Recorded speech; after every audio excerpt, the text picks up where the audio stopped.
That's for folks who are within my earshot, so you're not coming down to wait. All right. Senator Rubio? Senator Rubio, the floor is yours. Thank you, Mr. Chair and members of this committee. I'm proudly here to present Piqui's Law, SB 331. This is a critical bill that will strengthen... I don't mean to interrupt, but I am interrupting. Do you accept amendments as proposed? Yes, I have. Okay. All right. Thank you. Thank you. So once again, this bill is a critical bill that would strengthen protections for children, victims, and families during family law proceedings. I want to thank the chair and the committee members and the staff who worked so hard with my office to get this to a good place. I will be accepting the committee amendments listed on pages 13 to 19 on the analysis that will continue to prohibit courts from ordering reunification treatments, which are known as camps that are non-regulated for-profit businesses, where they abruptly cut off the relationship between the children and their primary parent. These children also are cut off from their preferred family members, friends, schools, personal belongings, and their communities. As you all know, I've been a teacher for 17 years, and I know that a circumstance like this can be very disruptive and very traumatic to any child. This bill also establishes more detailed training in domestic violence, child abuse for courts, as well as judicial reporting requirements to measure progress effectiveness. Members, this bill, known as Piqui's Law, is named after a 5-year-old boy who was killed by his father in my district back in 2017. I believe Piqui's Law not only meets the needs of the moment, but also gives voice to 920 children that are calling out to us from their graves. They're begging us to do something because the judicial system failed them, like Samia, Samantha, and Samara, all under 13 years old, who were murdered last year by their father, and Piqui, whose name this bill honors. This bill tells children who have the potential to be murdered by an abusive parent that help is on its way. We need to change a system that claims to put the safety of children first, but yet children are still dying. Piqui's mother is here to share her story. She fought hard in family court to protect her child from an abusive ex-husband and father of Piqui. Despite her efforts, the court refused to stop visitations, leading to Piqui's tragic murder. Here with me today to testify is an advocate, a victim, and Piqui's mother from my district, Ana Esteves. And my second witness is a brave little girl named Zoe, who went through one of these reunification camps and will share her experience in hopes that it doesn't happen to any other child. Zoe came forward because she wants to become an advocate for children after what she experienced. Thank you, Chair. Thank you, Senator Rubio. We have been dividing time between supporters and opponents with 4 minutes on each side, 2 minutes and 2 minutes, but I'll give you the opportunity. For your 4 minutes, how would you like to divide the time? 2 and 2, I guess. 2 and 2. Yeah. Okay, all right, thank you. you. All right, the floor is yours. Thank you.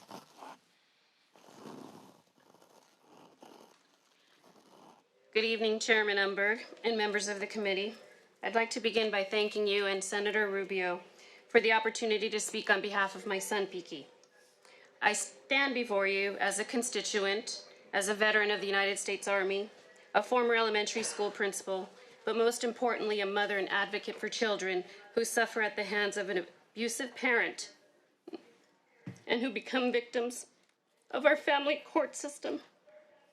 My purpose today is to share my personal testimony, to recognize the critical role that you all play as California leaders, and to provide an opportunity for you to reflect on how the vicious murder of a 5-year-old child can influence the decisions you make and how you choose to serve your constituents. 4 days ago, I awoke to a pillow that was soaked with tears. Even in my sleep, I knew that when I opened my eyes, it would be the 6th anniversary of my son's death. Piqui was 5 years, 2 months, and 2 days old when he was murdered. And for years, I prayed for a child, and finally, after 5 miscarriages, God answered my prayers. In 2016, when Piqui was 4, I told my ex-husband I wanted a divorce. Within 15 days, my son and I moved out of the family residence due to fear, threats, and harassment. Being told, we can do this my way, or I can go for the jugular, left me with no choice.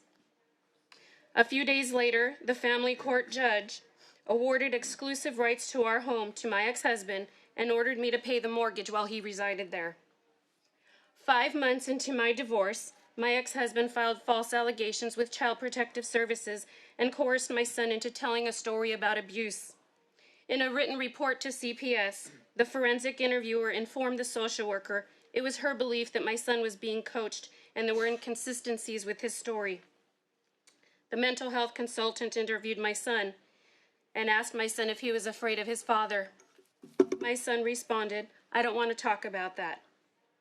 All evidence submitted to the judge was ignored, and my ex-husband was allowed to maintain joint custody.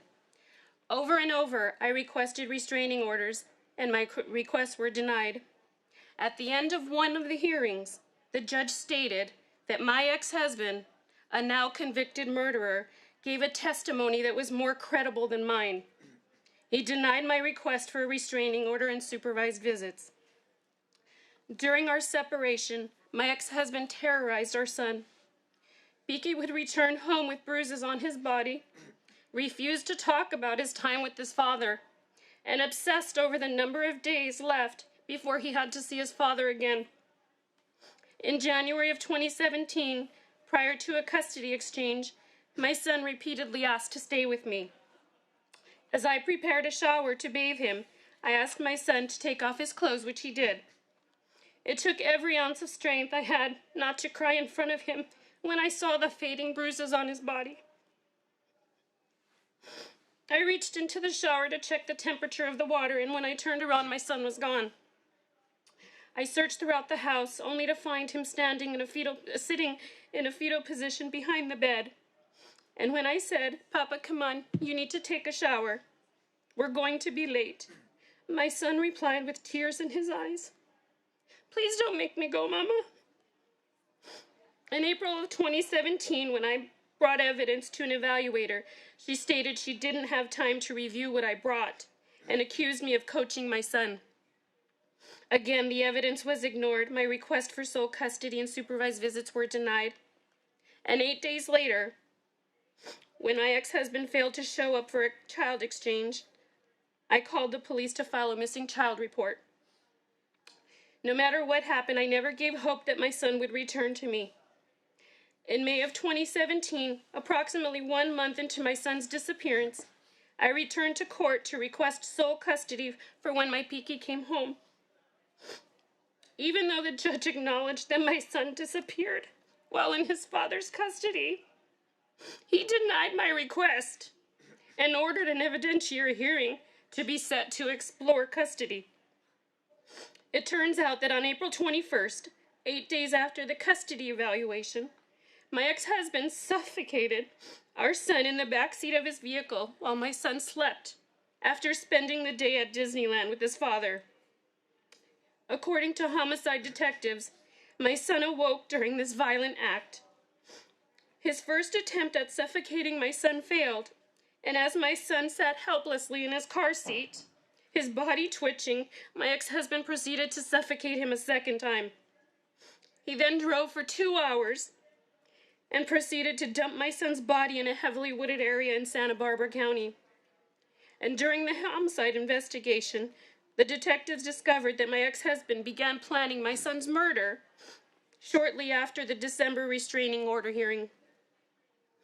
It took the judge 3 months from the date of my son's disappearance to terminate the child support payments I was previously ordered to pay.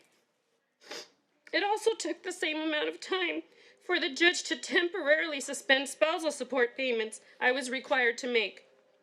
By this time, my son's funeral had passed, and my ex-husband was incarcerated. The decision to award My ex-husband, part of my pension in 403B, came at a later date. Piqui's law is critical because it allows much-needed training to be established for judicial officers. For the record, targeted training is absolutely necessary. The judges involved, I'm almost done. The judges involved in my divorce case made uninformed and reckless decisions that led to the death of my child. The first judge on my case was appointed to the bench in 2012. Mrs. Estevez, you've gone for 6.5 minutes now. So I'm sorry we have. Can I just finish the last one, Senator? I'll give you one more sentence. Thank you. At no time did my son ever ask his father to physically or emotionally abuse him, nor did my son ever say, "Daddy, please suffocate me and take me away from my mommy." Children have the right to live without fear, abuse, and violence, and it is our responsibility to ensure this right is safeguarded. Right. I thank you and ask for an aye vote. Oh, and we, I mean, we can't express our sympathy deeply enough. It's every parent's worst nightmare, and I appreciate you taking this tragedy and turning it into something for others. All right, we'll turn to opposition now. You know what? We'll go ahead. Go ahead and testify. My name is Zoe. I'm 10 and I live in Carlsbad, California. When I was 8, my 6-year-old sister and I were taken from my mom while she was at what was supposed to be a quick court hearing. On that day, we lost all rights to contact with our mom, our many siblings, and that entire side of our family. Our attorney said that our dad gained full custody of us. He then kept us away from our attorney and our therapist and began taking us to a reunification therapist. That was weird because we never refused to see him, so why did we need to reunify? We told her about the abuse, but she kept telling us to look on the bright side and that he's getting better, but he wasn't. We trusted her to help us, but we later learned that she never reported the abuse. 2 months later, my dad told us we were going to a reunification camp that would help us come together as a family. My 13-year-old brother was brought in by professional transport agents. He told us he was threatened with tasers and injections of sedatives so that he would obey them. I couldn't believe how strong he was and how hard he fought to stay safe. At the camp, they read the court orders to us that said it would be 90 days away from my mom. Every time we misbehaved, cried, tried to run away, or even just say no, the 90 days would be set to 0. Randy Rand and Chris Turner ran the camp and showed us videos to trick us into believing that we didn't remember things right.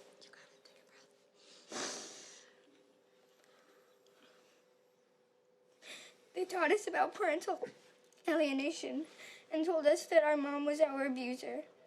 I would mention the ways our dad abused us, and they would say our mom must be telling us lies and manipulating us.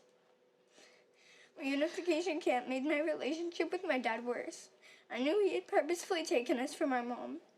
We were kidnapped and then told that all the horrible things that happened to us was just a lie. 4 months after being taken, we were rescued and made a home to our mom. We are all diagnosed with complex PTSD, anxiety, and depression, and my brother overdosed on antidepressants and nearly died. We had nightmares about the reunification camp for weeks. I would like to thank everyone here for letting me use my voice because in the family court I was silenced. Please ban these reunification camps and pass Senate Bill 331 to protect kids like me. We thank you for your courage. All right. Let's now. Opposition will have 9 minutes and 52 seconds. So, turning now to the opposition. Primary witness in opposition. Yes. Yes. All right. Go ahead. Thank you very much for giving me this opportunity. My name is Daniel Barroso, and I come to you as a parent. I have had the unfortunate experience of going through a tremendous divorce and child custody hearing. While Piqui's mother and for this young lady who came, my sincere condolences. And abuse at any level is a tragedy. But I come before you as a father who was a victim of domestic violence. I come to you as a father who spent 4 hours in a period of 4 years of seeing my children. So in other words, I got to see my children 1 hour a day, 1 hour per year in 6 years of going through child and divorce custody. There was no allegations of abuse against me. there was a false allegation against one of my family members, which kept the court process moving forward. Those allegations turned out to be unequivocally false, to which my daughter, who now is in my custody, my youngest daughter who's now in my custody, went to my parents, went to my family members and said, "I'm sorry, that was a lie." If I had not had the opportunity, if a judge, after 2 judges of going through 6 years of custody hearings, did not order a reunification therapy, I would not be standing here today reunified with my youngest daughter. I have 3 children total, 2 of them aged out of the court system. But my youngest daughter, who is now 17, if I had known that we could bring minor children into this hearing, I would have brought her. So she could testify to you that her and I have a thriving relationship now. She's a wonderful young woman. Unfortunately, she had to go through the process of manipulation. She had to go through the process of telling court mediators, FCS mediators, psychologists, counselors that she was molested when in fact she was not. She now knows, and she now says unequivocally, I told her today, where are you going, Dad? Well, I'm going to Sacramento. Well, why? I try not to share too many things with her, but I told her about Piqui's law. And I found out that Piqui was never a part of a reunification therapy process to begin with. So how can we come here and say, again, with all due respect, Piqui was not part of a reunification therapy process, so how can we even go forward with speaking about nullifying reunification therapy? If we take that out of the hands of the judge, then you directly would be telling me that it did not work, and you would be speaking to my daughter who said that reunification therapy did not work when in fact it does, and she's a thriving young woman. She also has been able to bring my other 2 children back into my life. So the reunification therapy does in fact work. There were 4 psychologists prior to the one who did the reunification therapy with my family, and they all came to the same conclusions, that the children were being coached, that they were lying, they were being manipulated. And so I come to you today in opposition, respectfully, that reunification does in fact work. And I would not be standing here reunified with my child if it wasn't for those such as Dr. Steinberg, Dr. Bita Tibiani, Dr. Werner, a licensed marriage and family therapist, Richard Myatt, who did incredible work in order to reunify me along with my children. Thank you very much. Thank you. Next primary witness in opposition. Good evening, Chair and members. My name is Shannon Seeley. I'm a licensed clinical social worker in Santa Cruz, and I respectfully oppose Senate Bill 331. I'd like to outline 3 reasons this bill would cause harm to children in California. First, reconnection therapy, an intervention to treat fractured families, has been conflated with the unique case of Piqui. In Piqui's case, the court ordered joint custody, and in retrospect, this was a tragic error, and my heart goes out to the mother and the family. However, an error in one extreme case should not lead to sweeping public policy change impacting the larger population of high-conflict family court litigants.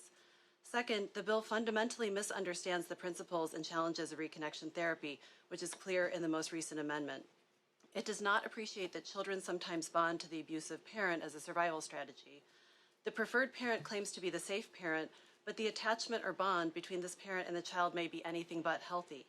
This is the parent the court must order to meaningfully participate, not the rejected parent who is highly motivated to improve their relationships.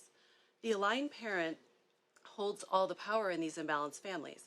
Changing the aligned parent's behavior is the most important part of the intervention, as opposed to addressing the rejected parent's behavior as the amendment language suggests. This bill would enable parents inclined to weaponize their children against the other parent, which is a coercive control tactic. In other words, it would allow emotional abuse of children and limit the judge's toolbox of effective remedies. Third, and finally, there's a fundamental problem with this bill. It would create a subclass of families involved with the family law system who cannot access the same services to restore healthy family functioning as is available in the dependency system. Family law judges need the same discretion as dependency judges to order evidence-based interventions. In closing, I'd like to underline the fact that opponents of this bill stand on common ground with supporters and that we are deeply concerned about intimate partner violence and want to protect children from abuse. Thank you. Thank you. All right. We've had support and opposition. Go ahead. Good evening, Mr. Chair and members. Tracy Kenny on behalf of the Judicial Council. We do not have a position on the bill, but we did submit a letter with our concerns because we did oppose similar legislation last year, Senate Bill 616.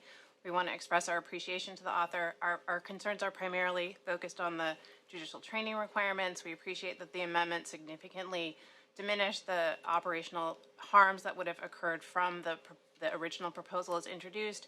We appreciate the openness to dialogue. We're still reviewing the other provisions. We would suggest that some of the reporting requirements that are still in the legislation will take staff time that would otherwise be providing and developing the kind of training that there's a feeling that we need more of away from that actual training provision and spend it creating reports that we think are not likely to be valuable to the legislature. And we also believe that fundamentally determining training and overseeing compliance with judicial training is an independent function of the branch, and we should leave that within the judicial branch. Appreciate and look forward to continuing to work with the author. All righty. Thank you.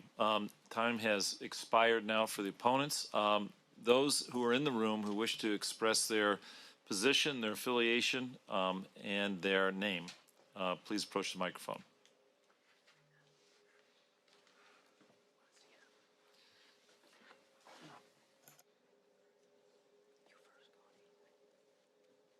Hi, I'm Connie Valentine. I'm here on behalf of Maravik Mabanik, who is the president of Advocates for Child Empowerment and Safety, in full support of the bill. Thank you.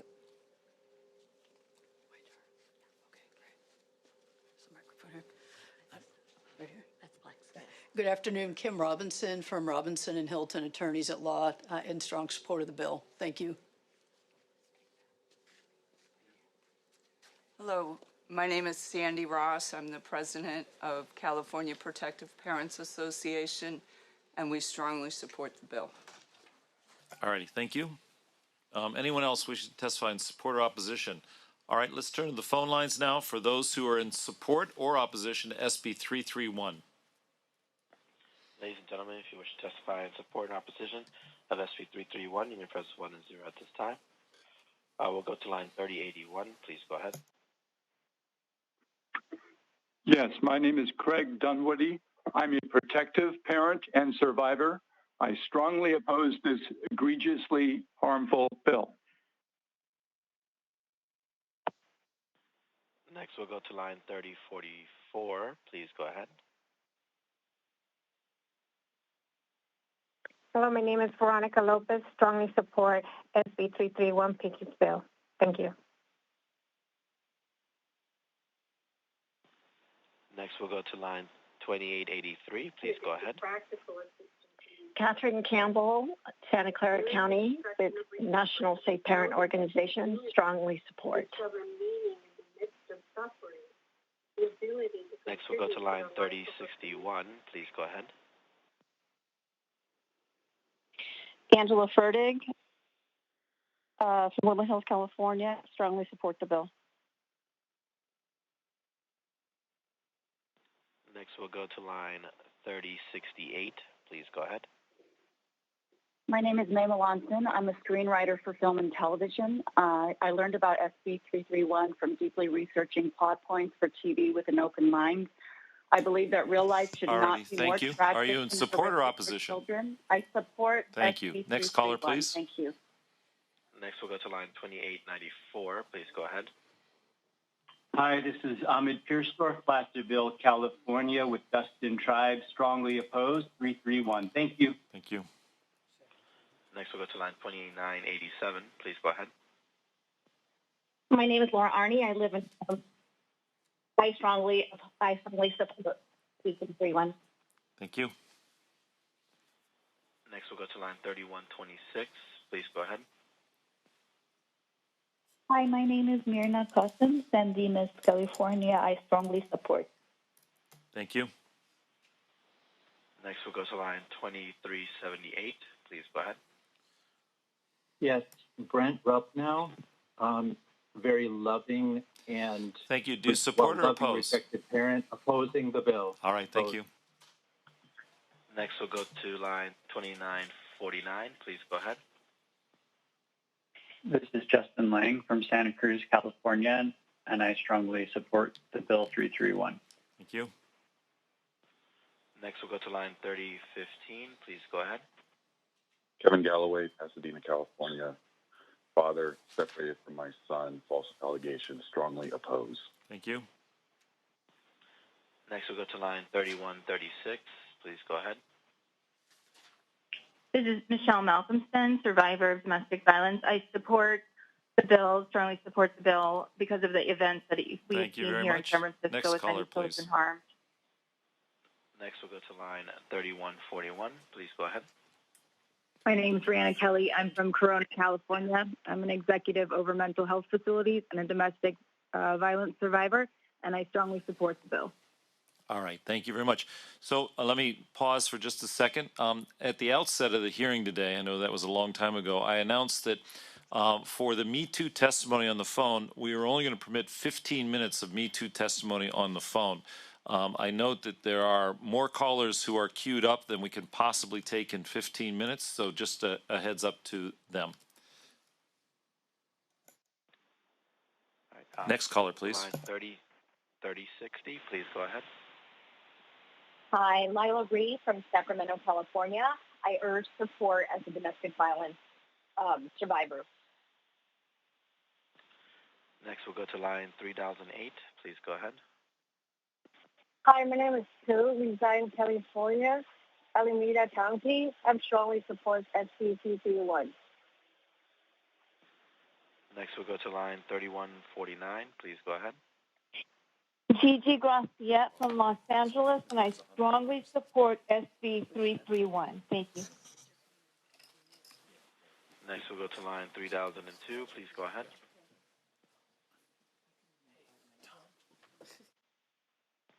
My name is Sarah Hunt from Contra Costa County. I'm the mother of a child who was kidnapped during a custody evaluation, and I'm in strong support.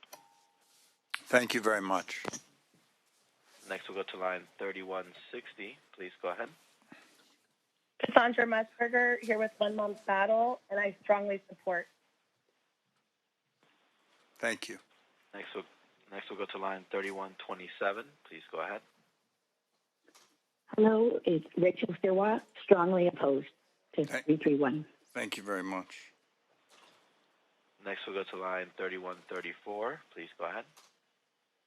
My name is Lottie Ibstruck from Nevada County, California, and I'm a survivor and a protective parent, and I strongly support it. 331. Thank you very much. Thanks. Next, we'll go to line 2925. Please go ahead. Martha Contreras, Long Beach, father, educator, strongly support SB 331 in honor of Piqui and all of the other children that have been murdered due to family violence. Thank you very much. Next, we'll go to line 3033. Please go ahead. Hello? Hello, we can hear you. What's your position on this bill? Yes. I strongly support Piqui's law. My name is Psy.D from West Covina, California, and I'm in strong support of the SB 331 Piqui's law for all the children who have passed away in this. Thank you very much. We appreciate your testimony. Thank you. Next, we'll go to line 2963. Please go ahead.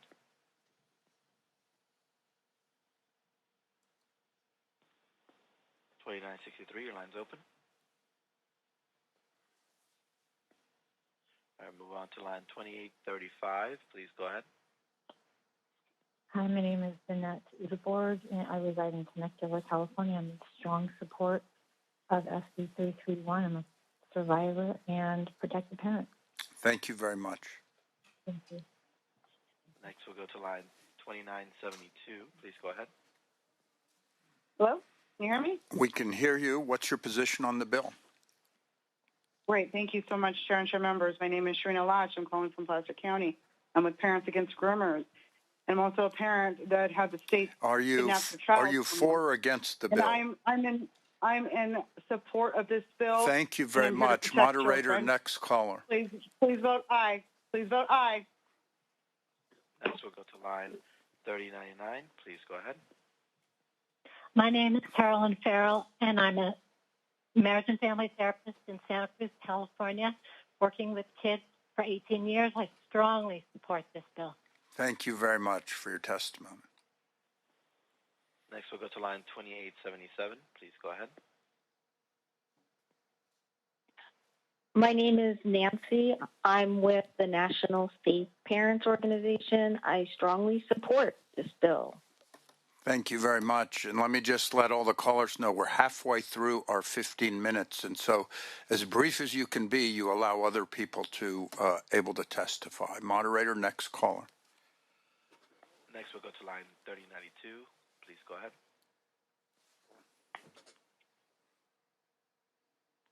Hello? Yes, we can hear you. What's your position on the bill? Okay, my name is Catherine Engel. I'm from San Marino, California, and I strongly oppose this bill as a step parent and seeing that we need reunification. Thank you. Thank you very much. Next, we'll go to line 3020. Please go ahead.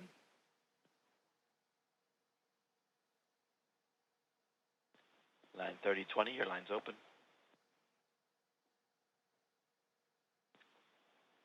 All right, we'll move on to line 3154. Please go ahead. This is Tim Probasco from San Marcos, California. I'm a loving father who strongly supports this bill. Thank you very much. Next, we'll go to line 2538. Please go ahead. Hi, my name is Mindy Cruz from El Paloma, and I strongly support SB 331. Thank you very much. Next, we'll go to line 3007. Please go ahead.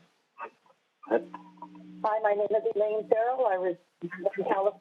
Strongly support SB 331. Thank you very much. Next, we'll go to line 2807. Please go ahead. Hi, my name is Eryk Mamina. I'm from Santee, California. I'm a friend of survivors, and I strongly support this bill. Thank you very much. Next, I'll go to line 2711. Please go ahead. Hi, my name is Tracy Muller-Gibbs. I'm a teacher from San Diego, and I strongly support SB 331. Thank you very much. Next, I go to line 3142. Please go ahead. Hi, my name is Milad Shaghi, survivor of domestic violence and father of 3 alienated children, and I strongly oppose SB 331. Thank you for your testimony. Next, we'll go to line 3114. Please go ahead. Hi, my name is Jennifer Weber, and I reside in San Diego, California, and I am a supporter of SB 331. Thank you very much. Next, we'll go to line 2954. Please go ahead. Hi, my name is Linnea Larson. I am a strong supporter of SB 331. Thank you. Thank you very much. Next, we'll go to line 2868. Please go ahead.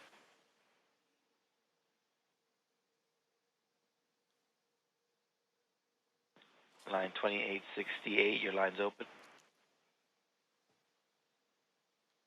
All right, we'll move on to line 2889. Please go ahead. Hello, my name is Dr. Ramona Probasco. I reside in San Diego, California, and I am the co-founder and president of the Healing Well and Living Free Foundation, where we support domestic violence survivors and their children. And I strongly support SB 331. Thank you. Thank you very much. Next, we'll go to line 2865. Please go ahead. Hello? We can hear you. What's your position on the bill? My name is Jessica Fatula. I reside in San Diego, California. My 8-year-old son attempted suicide after reunification camp, so I strongly support SB 331. Thank you very much. And next, we'll go to line 2712. Please go ahead. Wendy Pellegrini, and I oppose. Thank you very much. And next, we'll go to line 2838. Please go ahead.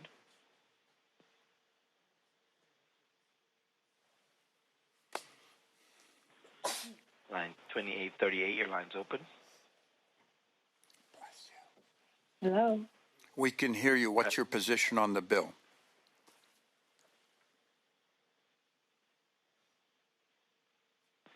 Hello. We can hear you. What's your position on the bill? My name is Donna Esteves, and I'm the mother of Anna Esteves, and I'm a survivor, and I'm the maternal grandmother of Piqui, and I strongly suggest that you support SB 331. Thank you very much. Next, we'll go to line 2863. Please go ahead. Hi, my name is Mike Robbins, San Marcos, California, and I'm a protective parent. I strongly support SB 331, Piqui's Law. Thank you very much. Next, we'll go to line 2981. Please go ahead. This is Kayden, and I strongly support. Thank you very much. Next, we'll go to line 2803. Please go ahead. Hi, my name is Danielle Rimboy of Thousand Oaks, California, a protective parent, and we strongly, strongly support. Thank you very much. Next, we'll go to line 3027. Please go ahead.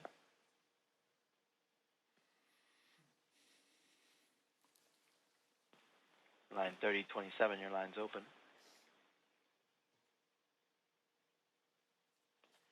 All right, we'll move on to line 3086. Please go ahead. My name is Elena Johnson, and I strongly support SB 331. Thank you very much. Thank you. Next, we'll go to line 2556. Please go ahead. Hi, my name is Sunny Robbins, and I reside in San Marcos, California, and I'm a parent. And I strongly and firmly support SB 331, Piqui's Law. Thank you so much. Thank you very much. Next, we'll go to line 2594. Please go ahead. Hello, my name is Valerie Brewington from Altadena, California, and I strongly support Piqui's Law 331. Thank you very much. Next, we'll go to line 3135. Please go ahead. Hello, my name is Melissa Hersick, and I'm a social worker for more than 25 years in Santa Cruz, California, and I strongly oppose SB 331. Thank you. Thank you very much. We've reached 15 minutes, so moderator, we'll take one more call, and then that'll be our last call in the teleconference system. All right, our last one comes from line 3042. Please go ahead. Hello, my name is Sherry Kiyomura from Whittier, California, and I strongly support SB 331 in honor of my granddaughter, Marley. Thank you very much.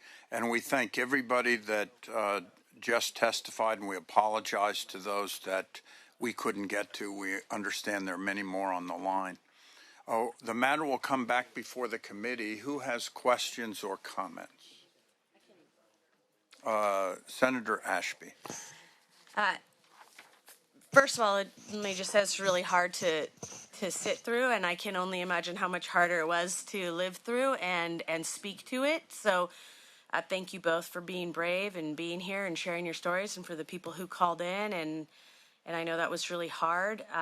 Senator Rubio knows the 3 other little girls that she mentioned in her opening statement lived in my district, and I played a pretty big role in helping their mom at the end of their life as well. And they were involved in a reunification program, and their father, unfortunately, did take their lives as well as his own, as well as a social worker who was overseeing the visit.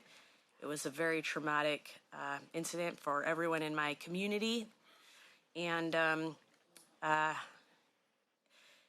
it's a big, big challenge how to address these family court issues. I'll just say that I commend Senator Rubio for taking it on, and for you all for standing up with her. I know you'll work on the bill and work out all the things. We just get it out of Judiciary and give you a chance to continue working on it. I think it partners well with Senator Caballero's bill, which she has also, that is more about visitation and where that can happen, and trying to make that happen in courtrooms so that it is less easy to get a gun in, which is helpful for the scenario that the 3 little girls in my district suffered. So, Senator Rubio, thanks for taking it on. These are hard, and I move the item. Okay, we have a motion, but let me ask if there are any other comments or questions from committee members. I have a question. Senator DeRosa. Thank you. Thank you, Senator, for continuing to raise this issue and for watching out for our kids and families. My question is about if the as been testified that the unification treatments would prohibit a court from ordering family reunification treatments. If that's to be prohibited, what's the healthy substitute? What is the substitute for that would address the issue has been raised by the opposition, which is that it works, it has worked. I don't know what if there's a percentage and when it does or doesn't, or if there's just an outright no, not use it, but not make that available for the courts, but there's other things in its place that should be used. Thank you for that. I just want to highlight one thing, and the issue that the parent, Daniel Barbosa, who is the opposition, his issue, what he shared, his story that he shared, as well as what happened to Zoe, as well as what happened to Piqui and his murder. I mean, they all have one thing in common, and that is that their circumstances all arise from a ruling that a judge made. And so I think this only highlights the importance of this bill because it's focused on the education of the courts and the judges. Now, if this goes away, and I want to highlight what this does, the order is for a child to be just ripped away from their known household. They're taken away sometimes 9 months. I know a parent that I heard she hasn't seen her child in 2 years. There is substitution. There's family therapy. There's, counseling. In school as a teacher, I can tell you we have a lot of options, but I don't want anyone to think that if this disappears, we don't have options. We have a lot of qualified institutions that provide services to family. And what this bill does, I don't believe fixes the problem. As you heard from Zoe was gone for about 9 months. She couldn't even call her mom. She was traumatized over this. And that's not fixing the problem. So I think this bill only highlights the importance that Mr. Barbosa, who says, there was issues with his wife, Anna, Zoe. Again, I want to clarify that this bill is to highlight the deficiencies sometimes in the ruling of the court. So number one is that we needed education for the courts and the judges. But number two, I want to also focus on some of the comments made that that we shouldn't talk about Piqui and that Piqui shouldn't be brought up. The reason it's named Piqui is that I know the mother personally. She's a friend. I know the grandma. And Piqui is from my district. So I wanted to honor him by naming it Piqui. But if you look at the title of the bill says Piqui's Law, Keeping Children Safe from Family Violence. So Piqui's Law is just to highlight his name, but her ruling led in some way to the murder of the child. The other ruling led to Zoe being taken away for 9 months and tormented. And I would argue in many ways that there was a ruling that Mr. Barbosa had that could be favorable and unfavorable because he said that the child was taken away and he was struggling. Someone had to make that ruling. But to say that if this goes away, we don't have anything else here. We have therapists, we have family counselors, we have service providers that help families navigate these issues. And I'm so sorry for Mr. Barbosa, and I'm sorry for Zoe and Piqui, but once again, you have two sides discussing outcomes and decisions. Clearly there's a problem. We're dealing with children. We're dealing with vulnerable circumstances. And whether one is right or the other, one thing is clear. We need to look into this issue. We need to educate, which is what this bill intends to do. And we want to make sure that these children are not put through such horrific circumstances. So this not only happens here, but I want to highlight also that children are removed from California and taken to other states. That is not what a child is comfortable with. I'm a teacher. I can tell you, plucking a child out of school with their friends and their families, not necessarily their home life, that's also traumatic. So we're just trying to figure out how do we keep these children safe. That is why it's called Keeping Children Safe from Family Violence. So we have plenty of good institutions that provide services for families. Thank you. Further questions or comments from committee members? Seeing none, just before giving you a chance to close, I was out of the room. Believe it or not, there's still another committee going on. And I missed some of the testimony, and I know that I heard people from Santa Cruz testifying, and there was a particular incident there that happened last year that has galvanized a lot of students and people in that community. I heard some testify. They are strongly in support of the bill, and so on their behalf, thank you. Would you like to close? Well, I think you've all been here long enough. I just want to thank you for your time. And again, when it comes to children, ladies and gentlemen, we have to look into some of these issues that are very serious, and we can't turn the other way. So I please ask you for an aye vote. Thank you. Thank you very much. Would you please call the roll? We need a motion. Oh, No, thank you, Senator Ashby. Senator Ashby made the motion. Thank you very much. This is Senate Bill 331 by Senator Rubio with a motion by Senator Ashby. The motion is do pass as amended to the Senate Appropriations Committee. Umberg. Wilk. Aye. Wilk, aye. Allen. Ashby. Aye. Ashby, aye. Caballero. Aye. Caballero, aye. Durazo. Aye. Durazo, aye. Laird. Aye. Laird, aye. Min. Nilo. Aye. Nilo, aye. Stern. Aye. Stern, aye. Wiener. Wiener, aye. So far, you have 8-0 with members missing. Okay, we'll put that bill on call. It has enough to pass, but we still are missing 3 members. As was announced, the committee is going to take a 15-minute recess, and we will come back at roughly 7:47. And we have a number of bills still to do, and we will power through them. So if you're listening, we will come back to the file order, and we will, yes. Before you wrap, can you lift the calls before we wrap once more? Let's just go take our break, and we can do that. We're still, okay, because we're missing people. Do as many as we. Okay, let's do it real quick. We'll not recess. We'll recess from 15 minutes from after the calls are listed. So could you please lift the calls? And actually, I think nobody else is leaving, right? We're not going to take a break? Well, I tried to take a break, but we're trying to lift the calls because the senator has to leave. Go through what has already happened. Oh, okay. All right, let's open the grill. Okay.